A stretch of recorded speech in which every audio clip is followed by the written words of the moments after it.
Los institutos para la investigación de finales del siglo XIX representan el más claro ejemplo de los principios de la ciencia médica mexicana.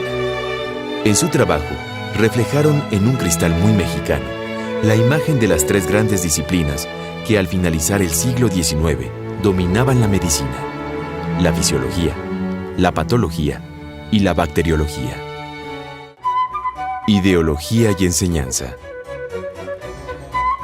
En junio de 1854, un grupo de médicos compró por 50,000 pesos el Palacio de la Inquisición en la actual Plaza de Santo Domingo, para establecer ahí la Escuela de Medicina, que hasta entonces había sido itinerante.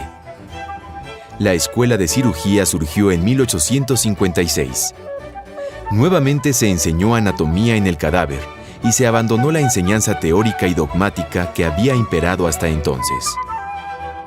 En 1867, el médico Gavino Barreda creó la Escuela Nacional Preparatoria, donde se formaron los jóvenes que en nuestro país representaron lo que llamamos medicina de laboratorio. Los médicos educados bajo los principios del pensamiento positivista se vieron fuertemente influenciados por la medicina experimental que ellos supieron aplicar en los institutos de investigación del Porfiriato. En 1841, se creó el Consejo Superior de Salubridad y para 1861 surgió la beneficencia pública.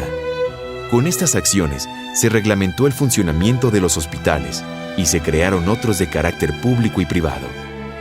Esto ocasionó que el Estado empezara a asumir su obligación en materia de salud pública y la atención médica a la población dejó de ser objeto de la caridad cristiana. En 1847, se estableció el Hospital Juárez, que estaba dedicado a los heridos de guerra, por lo que se llamó Hospital de Sangre. Parte de este hospital, en particular las construcciones agregadas, se cayó casi siglo y medio después en el temblor de 1985. Sin embargo, sigue funcionando, en parte en el mismo sitio, en parte en una nueva edificación que fue construida en el norte de la ciudad. Poco después, se crearon el Hospital Militar, el de los ferrocarrileros, y en 1865, la emperatriz Carlota fundó la Casa de Maternidad e Infancia. La Clínica Mexicana. Acorde con lo que sucedía en el resto de la medicina occidental, la Clínica Mexicana tuvo su época dorada en el siglo XIX. En este contexto, el Hospital de San Andrés, ubicado en la calle de Tacuba, en lo que ahora es el Munal, desempeñó un papel relevante, prestigio que supo conservar una vez convertido en hospital general. En sus salas brillaron los grandes clínicos, representantes mexicanos de esa medicina de hospital que se mencionó al principio. Las calles de la Colonia de los Doctores llevan sus nombres como homenaje a esos médicos que transformaron la medicina mexicana en el siglo XIX. Recordemos brevemente a algunos de ellos. Miguel Jiménez, por ejemplo, implantó en México la percusión y la auscultación, pasos del acto clínico que ya eran conocidos pero no se practicaban sistemáticamente.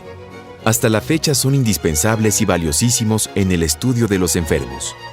Hoy día nos parece natural que nos revisen con el estetoscopio.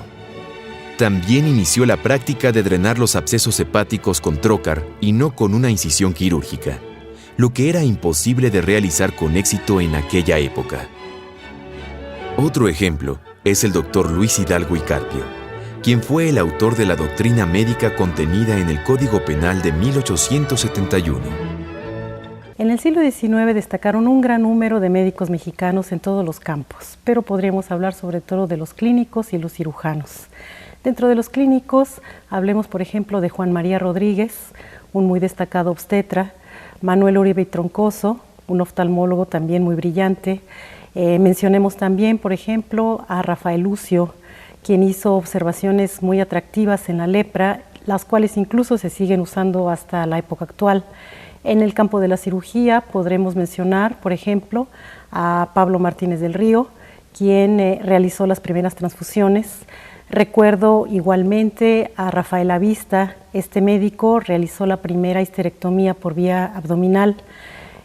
Otros casos interesantes es, por ejemplo, Ricardo Bertis, Él se encargó de implementar la asepsia y la antisepsia en los procesos quirúrgicos, y así podríamos enumerar un gran número de personajes.